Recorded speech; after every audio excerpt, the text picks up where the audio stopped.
Bonjour explorateurs et bienvenue dans Nouveau Western, le podcast où nous plongeons ensemble dans l'histoire et la culture fascinante des États-Unis. Aujourd'hui, je vous invite à monter à bord d'une Mustang décapotable imaginaire pour un road trip inoubliable. Destination, la route 66, cette route mythique qui a marqué l'histoire, inspiré des millions de voyageurs et incarné l'essence même du rêve américain. Imaginez un ruban d'asphalte qui s'étend à perte de vue, traversant des plaines verdoyantes, des déserts brûlants et des montagnes majestueuses. Une route où chaque virage raconte une histoire, chaque panneau publicitaire suscite une promesse et chaque ville traversée garde les traces d'une époque révolue. Alors accrochez-vous bien car ensemble, nous allons explorer les secrets de cette route légendaire, sa naissance, son rôle dans les moments clés de l'histoire américaine, son déclin et surtout son incroyable renaissance. Alors, attachez vos ceintures, c'est parti.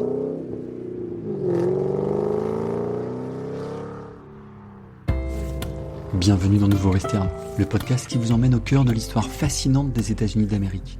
Des événements marquants aux figures emblématiques, en passant par les mythes et les réalités de ce pays hors du commun, chaque épisode est une porte ouverte sur un nouvel aspect des États-Unis. Que vous soyez passionné d'histoire, curieux d'en savoir plus sur cette nation ou simplement à la recherche d'une escapade intellectuelle, vous êtes au bon endroit.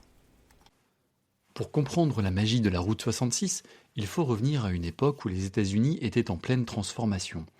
Nous sommes en 1926 et un projet colossal voit le jour, créer un réseau routier national pour relier l'Est à l'Ouest. Parmi les visionnaires de cette époque, un homme se distingue, Cyrus Avery, un entrepreneur convaincu que cette route pouvait devenir une artère économique majeure, capable de dynamiser les petites communautés et de stimuler le commerce local. Mais il avait une autre ambition. Faire de cette route un pont culturel, une invitation à découvrir les richesses de l'Amérique profonde en traversant ses plaines, loin des grandes villes côtières. Je vous pose la question, savez-vous pourquoi on l'a appelée 66 ? Initialement, il était prévu qu'elle porte le numéro 60. Cependant, un débat avec les États de l'Est des États-Unis, qui souhaitaient conserver ce numéro pour une autre route, a conduit à choisir 66. Cyrus Avery appréciait ce nouveau numéro car il était simple à mémoriser et sonnait bien. Une décision visionnaire puisque ce chiffre est devenu mythique.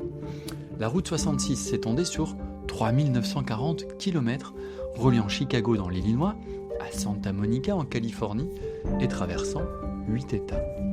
Mais cette route n'était pas seulement une ligne sur une carte, c'était une promesse de modernité pour des milliers de petites villes. En 1928, pour promouvoir son tracé, une course à pied surnommée The Bunyan Derby fut organisée. Cette épreuve s'étendait sur plus de 3400 km et traversait les États-Unis d'est en ouest, suivant en grande partie la route 66. Elle attira l'attention nationale et contribua à asseoir la réputation de la route comme une voie de connexion majeure. Et ce n'est pas tout. En 1939, John Steinbeck lui donne un surnom devenu célèbre, The Mother Road, qu'on pourrait traduire en route mère, dans son roman Les raisins de la colère. Ce surnom est resté, car cette route symbolisait l'espoir pour des milliers d'Américains. Avant la route 66, une autre route transcontinentale jouait un rôle clé, la Lincoln Highway, inaugurée en 1913. Celle-ci reliait New York à San Francisco et traversait les États du nord des États-Unis. Cependant, la route 66 présentait des avantages majeurs, notamment pour les transporteurs, car située au sud, elle évitait les climats rigoureux des États du nord et des terrains moins montagneux. De plus, elle traversait des régions agricoles et industrielles stratégiques, favorisant le développement économique local.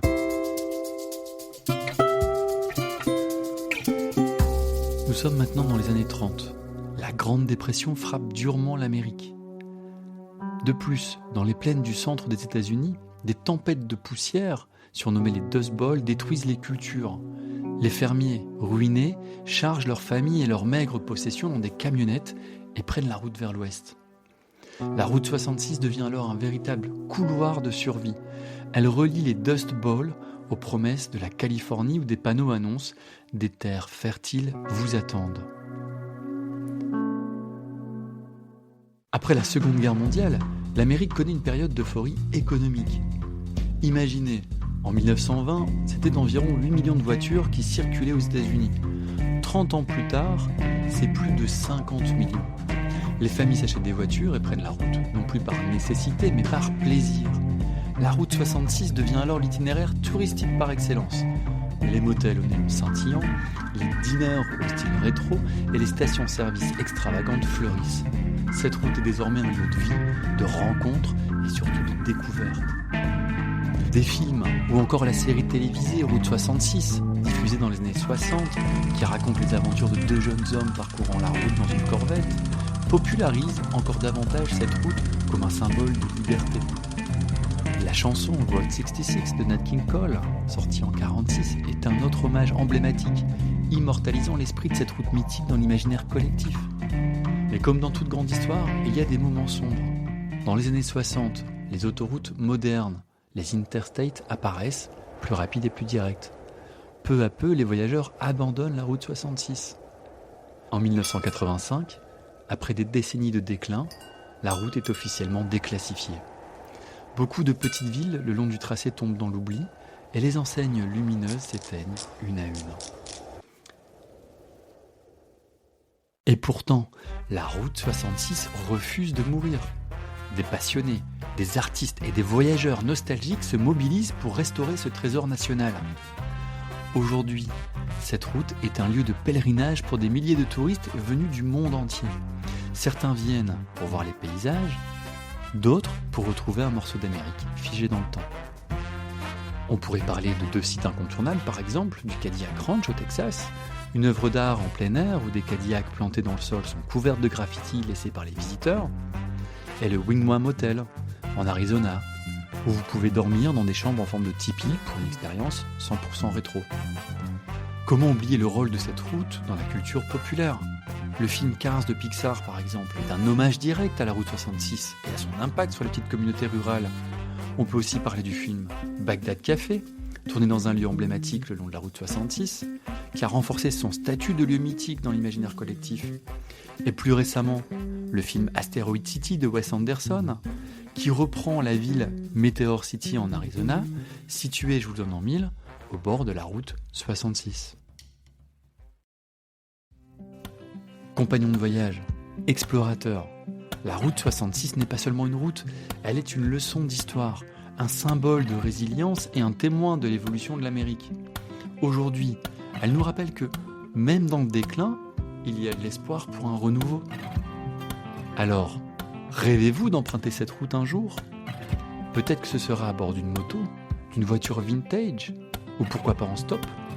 Peu importe comment, l'important, c'est d'écouter les histoires qu'elles murmurent à chaque kilomètre. Merci d'avoir pris la route avec moi dans cet épisode de Nouveau Western. À très bientôt pour de nouvelles aventures, et comme toujours, gardez l'esprit d'exploration vivant.